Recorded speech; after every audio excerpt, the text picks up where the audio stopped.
jogador misterioso que não foi autorizado pelo seu clube a jogar esse campeonato de futsal foi mesmo assim, disfarçado, com uma máscara de luta mexicana para não ser reconhecido. É um torneio de futsal, que é organizado pelo ex-jogador do Barcelona, hoje empresário, Gerard Piqué. Eu vi tudo isso lá no Radar Peleja, eles informaram tudo, muito louca essa história, cara. O Piqué criou uma liga de futebol de 7 na Espanha chamada Kings League. 2 caras mandam nela junto com ele, o Agüero e o Casillas. E ele informou, tem um jogador da primeira divisão da La Liga e vai usar uma máscara, de luta mexicana e cobrir o seu corpo para que suas tatuagens, e obviamente seu rosto não seja reconhecido. E tá aí o cara jogando essa partida de futsal. E aí eu te pergunto, olhando essas imagens aqui, quem é o jogador? Que biotipo parece? Eu tenho um palpite, vamos ver se é o mesmo que vocês. Comenta aí. Será que dá pra cravar que o Manchester United tá de volta? Talvez seja cedo pra falar, mas a vitória no derby de Manchester mostra muito isso. O United vive uma fase de desempenho até melhor que o City, mas estamos falando do time de Pep Guardiola, que há anos vem apresentando um altíssimo nível de primeira prateleira mundial, e que aos 60 minutos abriu o placar com Grealish, 1-0. Quando tudo parecia se desenhar para uma boa fase que parava num time mais forte, o United, treinado por Erik ten Hag, tem alternativas. E construindo com bola no pé, quebrando linha, a marcação alta tão temida do City, fez a bola chegar em Rashford, que literalmente deixou para Bruno Fernandes empatar a partida no Old Trafford aos 78 minutos, para 4 minutos depois ele aparecer mais uma vez. Rashford, que marcou em todos os jogos do Manchester desde a volta da Copa, e 9 gols seguidos no Old Trafford, com Casemiro jogando fino e o United despachando o rival azul. 2-1 no placar, e o United encosta no City na tabela, temido como o velho United e como o novo também quer ser. O Zico veio a público pedir para que a torcida do Flamengo pare de cantar a música que ofende Pelé e Maradona. Talvez dessa maneira os amigos aí que comentaram no último vídeo que eu tava fazendo choro, e que eu tava polemizando, não falem isso pro Zico, que é o maior ídolo da história do Flamengo, tá envolvido nessa música e pediu para que o homenageiem de outra forma, porque Pelé e Maradona foram amigos que ele fez ao longo do futebol. Confere as palavras do próprio Zico a respeito desse caso. Me segue no Aizinho, eu sou o Brownie e muito obrigado, chegamos aos 7.000 inscritos lá no canal Daniel Brownie, me segue, o link tá lá na bio, se inscreve lá, dá aquela moral, estamos tentando reconstruir o canal. Não fico satisfeito com tudo isso que aconteceu no Maracanã. Eu também acho uma falta de respeito. Já falei diversas vezes com diversos representantes da torcida do Flamengo para que não cantasse essa música. Além de serem quem foram Maradona e Pelé, além de tudo ainda foram grandes amigos que eu fiz no futebol, caras que representam o país. E espero que os torcedores do Flamengo, com toda a criatividade que tem, se quiserem me homenagear, possam criar outro tipo de música, com respeito, com carinho, com responsabilidade. Foi uma pena, eu só tenho a lamentar isso já de alguns anos, não permito, às vezes, quando vou em algumas coisas do Flamengo, que canta esse tipo de música. Quem me acompanha sabe disso. Então, só tenho a dizer que espero que a torcida do Flamengo não faça mais isso. Agora sim eu posso contar pra vocês, cara, que merecem saber isso antes de todo mundo. Eu não tava aguentando de ansiedade, mas tá aí, ó.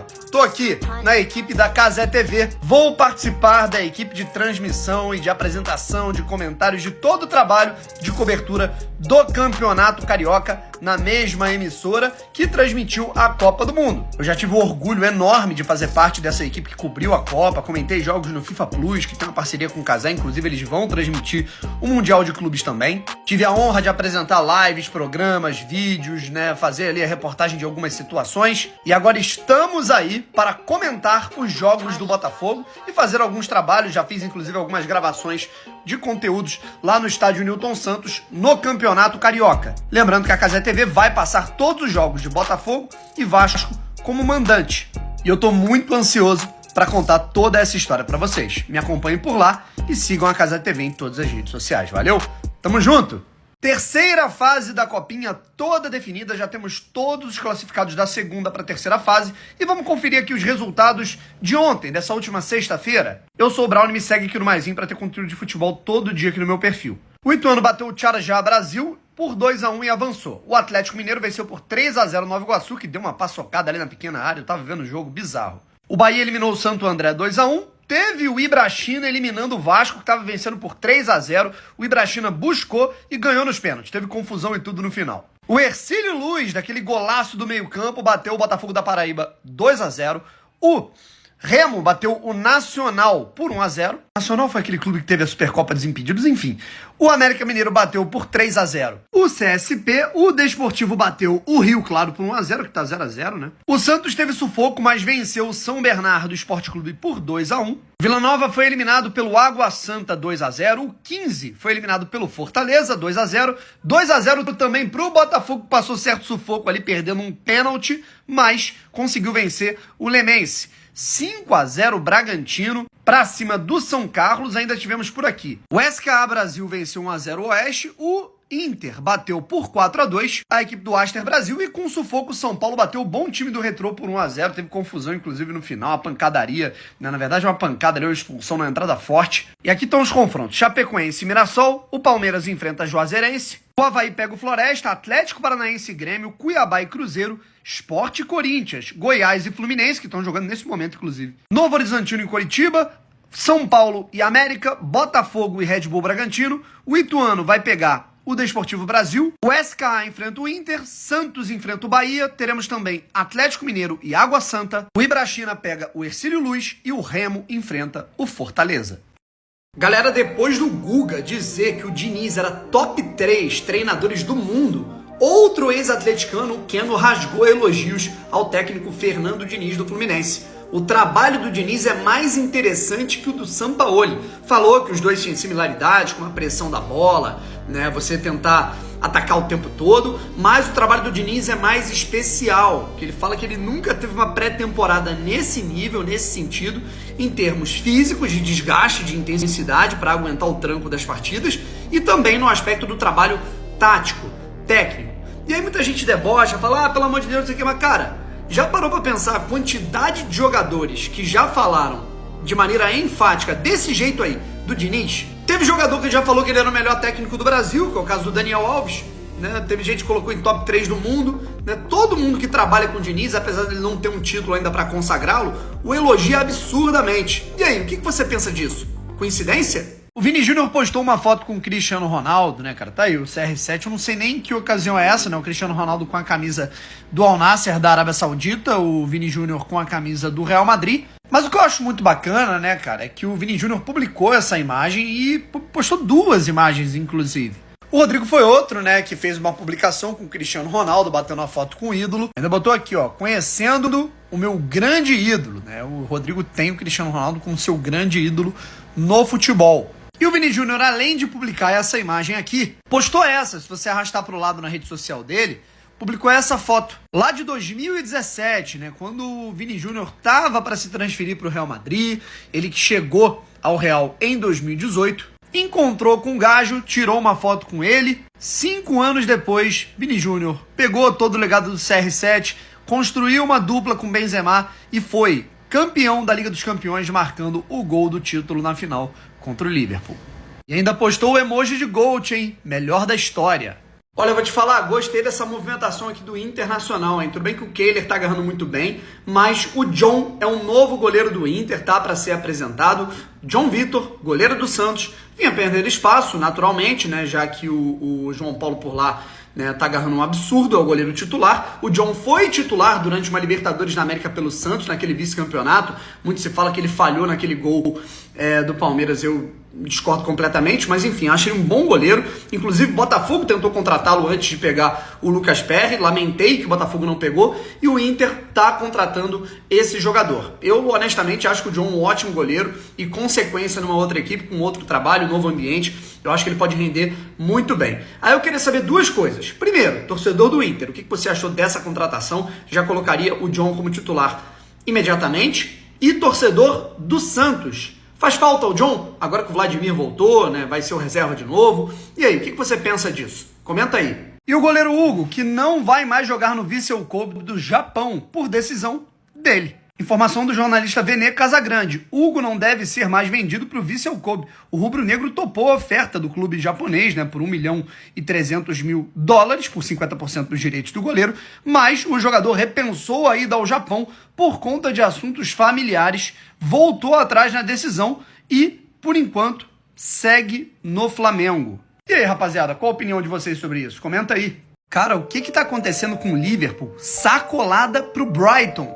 A ponto do técnico Jürgen Klopp pedir desculpa para os fãs na arquibancada visitante no jogo. O Brighton começou a todo vapor fazendo 2 gols com March.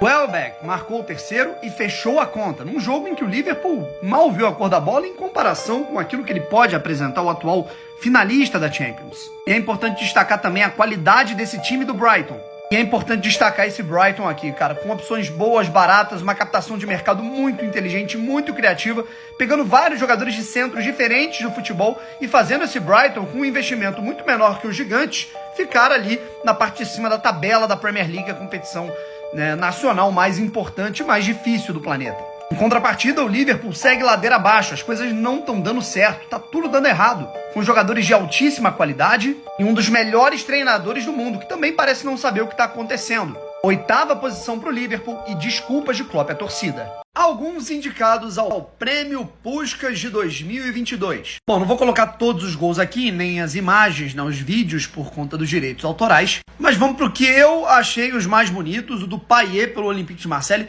Todo ano, tem um golaço do Payet colocando a bola na gaveta, é impressionante, Foi colocado o gol do Mbappé na final pela jogada coletiva, eu achei um pouco forçação, foi um gol bonito, mas para ser Prêmio Puskás, eu achei muito exagerado. No caso, o segundo gol que empatou aquela partida diante da Argentina. Um dos favoritos é o Pombo Richarlison, que marcou aquele gol de voleio, dominou de costas, sem olhar para o gol. Simplesmente num raciocínio rápido, ele armou um voleio de direita. Mas pra mim, quem deveria vencer, não sei se vence, por conta do aspecto midiático. Mas é o Mário Balotelli que meteu esse gol aqui, cara. Foi pedalando até não poder mais. Driblou e meteu um gol de letra no Campeonato Turco. E, cara, na boa, foi o golaço, Não tem jeito. Eu colocaria o Richarlison em segundo e o do Balotelli em primeiro. Os torcedores do Palmeiras estão reclamando muito da ausência do gol desse cara aqui no Prêmio Puskás de 2022.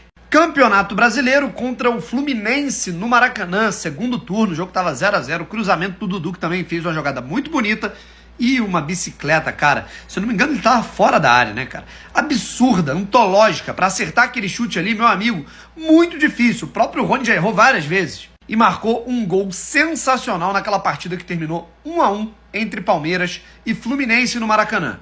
Eu também achei que faltou esse gol, pelo menos na lista, cara. A gente tem uma lista aí. Com golaços, o voleio do Richarlison, o gol de letra do Balotelli, a pancada do Payet. São 11 indicados, mas na boa, cara. Eu concordo aí com a reclamação feita pelos palmeirenses. Esse gol do Rony no Maracanã tinha que estar, pelo menos, nessa lista dos 11. Tem alguns gols aí que, vou te falar, naquela lista, não foram mais bonitos que esse golaço de bike do Rony, não. E aí, concorda comigo? Comenta aí. Palpites para o Campeonato Carioca de 4 integrantes da Cazé TV e eu devo dizer aqui que eu fui o único imparcial. Casemiro colocou o Vasco campeão, Pedro Raul craque do campeonato, Juninho Pernambucano também colocou o Pedro Raul craque do campeonato, o Vasco batendo o Botafogo na final, o Pedrosa colocou aqui o Vascão campeão também batendo o Botafogo, só eu fui lúcido, cara, na parada, não é possível. O Botafogo campeão, Flamengo chegando na final, Botafogo vencendo o Flamengo na decisão, Germancano artilheiro, o fede a gol, e o Jefinho, craque da competição. Você me desculpe, mas se não for pra ser lúcido desse jeito, eu prefiro nem comentar. Brincadeiras à parte, sabemos que o Flamengo é muito favorito, pra conquista do campeonato, pelo título que tem, Fluminense é o atual campeão, mas não tem como responder outra coisa aqui, Você tá de sacanagem. Imparcialidade tem limite, tá? Dia do treinador de futebol. O dia 14 de janeiro é o dia oficial do treinador de futebol. E os clubes brasileiros, obviamente, estão postando aí as imagens dos seus comandantes, os parabenizando. Treinadores de diferentes estilos, com uma escola mais antiga, aqueles que são mais boleirões, aqueles mais estudiosos, mais nerds da bola. Sejam de primeira prateleira ou de mercados mais alternativos, treinadores são treinadores e eu tenho uma pergunta pra você. Você como torcedor, ou você como jogador, se você jogar futebol, seja, tem muita molecada que tá jogando a copinha que me segue, inclusive, qual o treinador que você mais gosta? E aí, por quê? Por que é o treinador que você mais gosta, do seu clube, é um técnico de seleção? Comenta aqui o seu treinador favorito no futebol. Caras, lembram que eu falei que o Haller, né, centroavante do Borussia Dortmund, né, cotado para ser um dos grandes nomes da temporada, acabou, né, interrompendo a sua carreira para tratar um câncer, né, que ele teve no testículo. Ele recebeu alta, voltou a jogar bola, né, inclusive dá para ver aqui que a queda de cabelo, né, por conta da quimioterapia. Ele voltou a jogar na semana passada, entrou num amistoso e aí fez o seu segundo jogo. Em 7 minutos, nessa partida contra o Basel, nesse amistoso, ele marcou 3 gols. Foram 7 minutos em campo contra o Basel para marcar um hat-trick e já sacramentar que ele tá de volta, rapaziada. Fico muito feliz, é muito bacana, né, cara?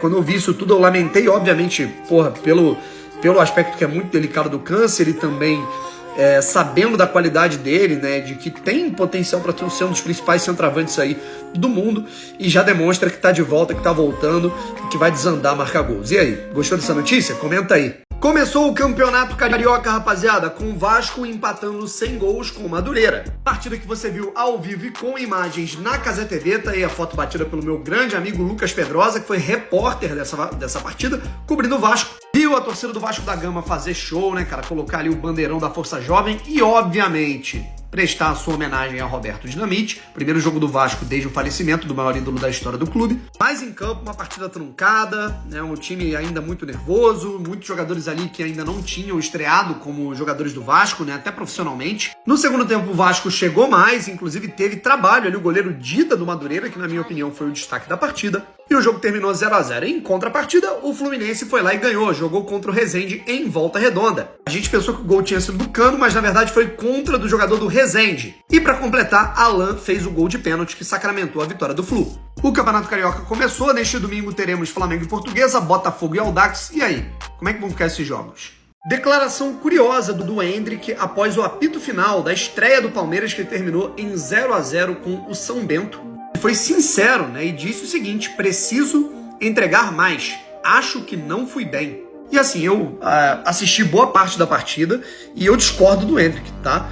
O Palmeiras obviamente não venceu, teve gols anulados, né, bem verdade, um ali polêmico com o Dudu. Mas o Endrick participava de todas as ações do Palmeiras, estava na mesma rotação dos jogadores, na mesma sintonia dos demais jogadores do ataque, finalizava muito bem, conseguia ganhar no corpo de alguns adversários, ele que tem 16 anos. Dava dribles, conseguiu dar um belíssimo chapéu no meio campo, mas o Palmeiras não conseguiu sair do 0 no placar.